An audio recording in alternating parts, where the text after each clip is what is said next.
Hi everyone, welcome back to another weekly analysis video. हम इस video में next week की फॉरेक्स एनालिसिस करेंगे, जिसमें मैं दो इंटरनल लेवल्स बताऊंगा। उनके ब्रेकआउट पे आपको अपना ट्रेड प्लान करना है विथ योर रिस्क मैनेजमेंट। तो चलिए शुरू करते हैं। हमारा पहला पेयर होगा गोल्ड।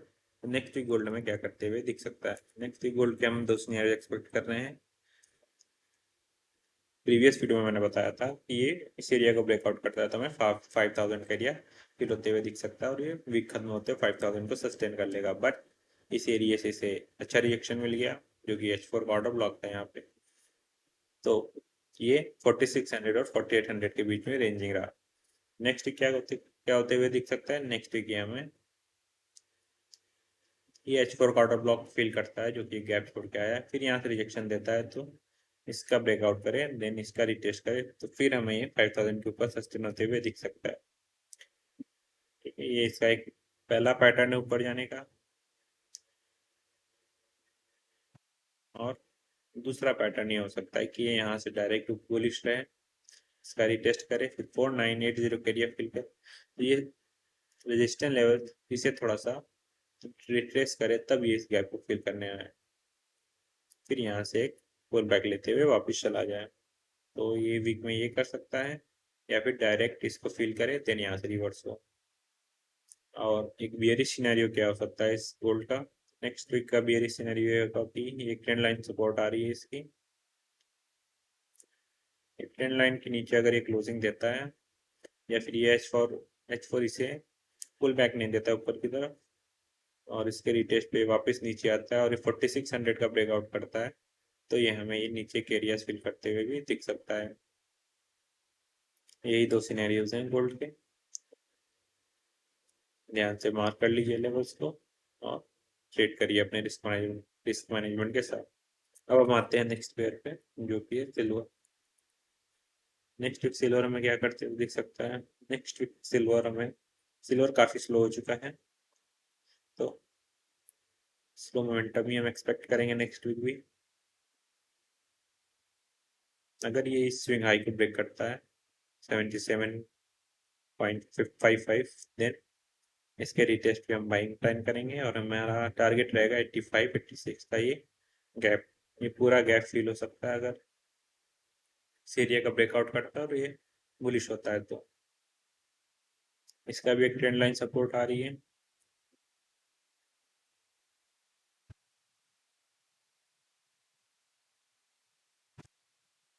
ये ट्रेंड लाइन, ये कैच फोर का गैप इसने भी छोड़ रखा है थोड़ा सा, तो ये 85 जाने के इसके वही सिनेरियो हो सकते हैं जो गोल्ड के हैं, इस गैप को फिल करे फिर यहाँ से रिवर्स हो।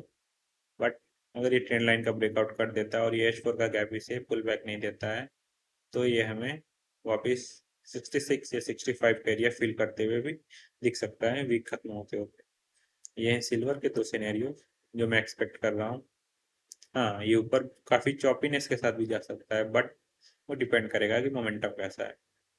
अब आते हैं हम नेक्स्ट पेयर में, जो कि है हमारा CHF JPY।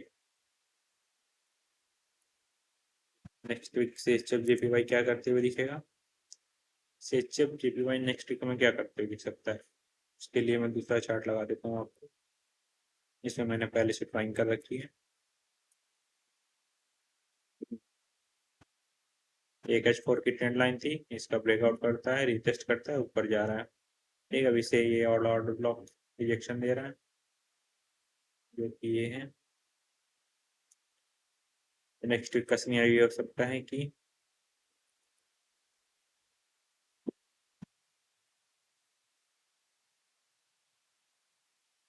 हम इसे एक चैनल में पैक करते हैं,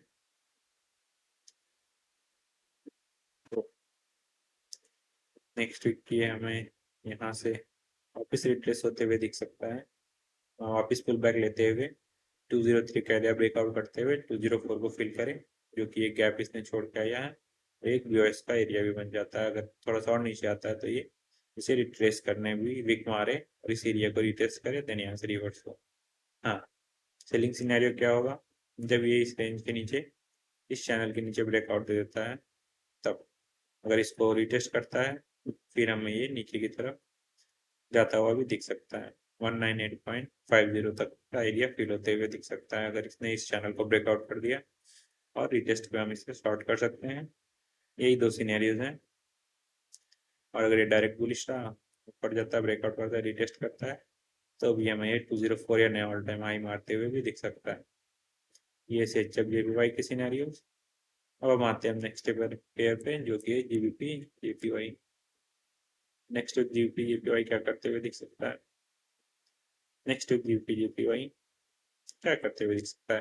प्रीवियस वीडियो में मैंने बताया था कि इस एरिया को फिल करके 212 का एरिया टारगेट देगा, तो 212 का एरिया फिल हो चुका है और नया ब्रेकआउट भी दे चुका है, इस एरिया का BOS कर चुका है ये।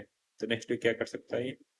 नेक्स्ट वीक के लिए इसका एक H4 ऑर्डर ब्लॉक है, last order block all time high area के पास, जो कि ये एरिया है।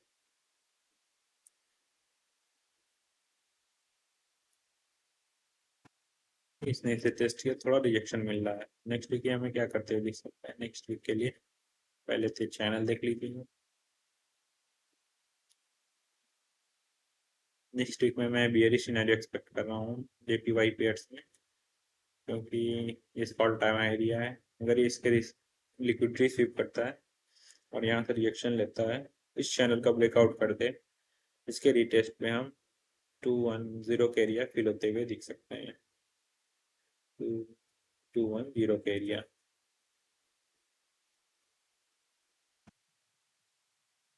ये पूरे गैप फिल होते हुए दिख सकते हैं वीक खत्म होते हुए। बट अगर इसने इस जोन का ब्रेकआउट कर दिया, प्रॉपर ब्रेकआउट, फिर इसका रिटेस्ट करता है, तो हमें यहाँ बाइंग प्लान करनी है। और हमारा टारगेट क्या होगा? टारगेट हमारा होगा ये पूरी रेंज, कंसोलिडेशन रेंज जो बनी है, उसका डबल। ये टारगेट हमें पूरे मंथ में भी मिल सकता है, काफ़ी इंटरनल स्ट्रक्चर बनाते हुए ये जा सकता है ऊपर।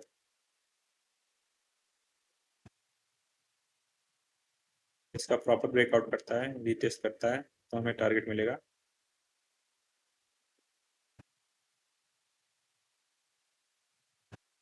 हाँ 222.940 या 223 का एरिया फिल होते हुए दिख सकते हैं। ये डिपेंड करेगा मोमेंटम कैसा है, ये यहाँ पे वो पूरे महीना पूरे अप्रैल ले सकता है, बट इतना बड़ा टारगेट मैं एक्सपेक्ट नहीं करूंगा। 218 का एरिया मार्क करके रखिएगा आप लोग, ब्रेकआउट करता है तो वीक खत्म होते होते 218 या 217 का एरिया फिल करते हुए दिख सकता है। ये ब्रेकआउट करता है, रिजस्ट करता है, बाइंग प्लान करेगा, 217 का एरिया टारगेट रखिएगा। लिक्विडिटी स्विप करके इस चैनल को ब्रेकआउट करता है, तो हम इसके रिटेस्ट पे 210 का एरिया फिल करते हुए भी दिख सकते हैं। यही तो सीनियर है इसके। अब हम आते हैं नेक्स्ट पेयर में, जो कि है यूरो यूएसडी। यूरो यूएसडी से पहले मैं बता दूं, प्रीवियस वीक में बता रखा था यहाँ रेंजिंग करा, इसका ब्रेकआउट करता है तो ये टारगेट मिलेगा। तो नेक्स्ट वीक मतलब टारगेट तो ये देने वाला है। अब नेक्स्ट वीक का सिनेरियो क्या हो सकता है? फिर हम डेली टाइम फ्रेम में आते हैं यूरो यूएसडी में।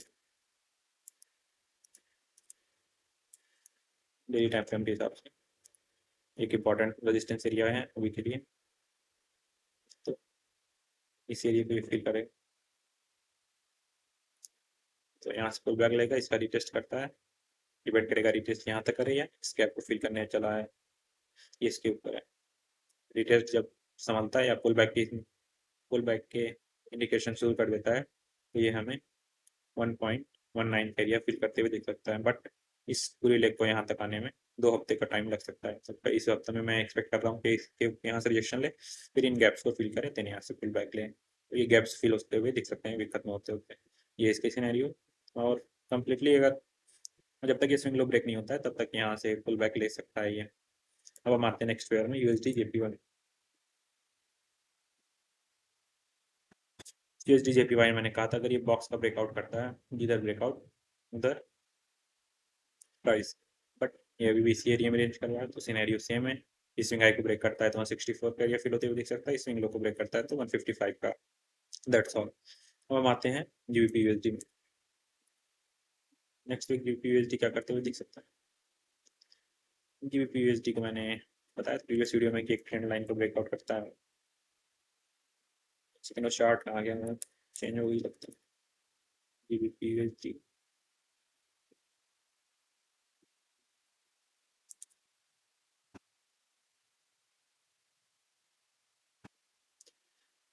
प्रीवियस वीडियो में मैंने दो सिनेरियोज बताए थे।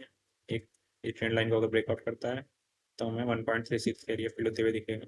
तो अभी भी टारगेट वही है। इस जोन को अगर ये ब्रेकआउट दे देता है प्रॉपर, इस सप्लाई से अगर रिजेक्शन नहीं लेता है या फिर रिजेक्शन लेता है, इस ट्रेंड लाइन को टेस्ट करता है, फिर यहाँ से फिर बैक देता है, तो हमें 1.36 का एरिया फिल होते हुए दिख सकता है। और मोस्ट कॉम्प्लेक्स सिनेरियो ये है, ये इस एरिया को फिल करने आए, इसके लिए गुड रिसीव करे, डबल बॉटम आ रहे, देन रिवर्स। ये 2 हफ्तों के सिनेरियोज हैं। और ये नेक्स्ट वीक का सिनेरियो है कि यहाँ से थोड़ा सा पुल बैक ले, गैप फिल करे, फिर वापस ऊपर की तरफ कंटिन्यूएशन दिखा दे। हमारा टारगेट रहेगा 1.36 लेवल की। इसी के साथ एनालिसिस खत्म होती है। पेयर्स मैंने शोर में ज़्यादातर डिस्क्राइब किए हैं, तो लेवल्स मार्क कर लिएगा इंटरनल, और अपने रिस्क मैनेजमेंट के साथ ट्रेड करिएगा। And thanks for watching. और भी कोई पेयर्स के एनालिसिस चाहिए तो कमेंट करिएगा। Thank you.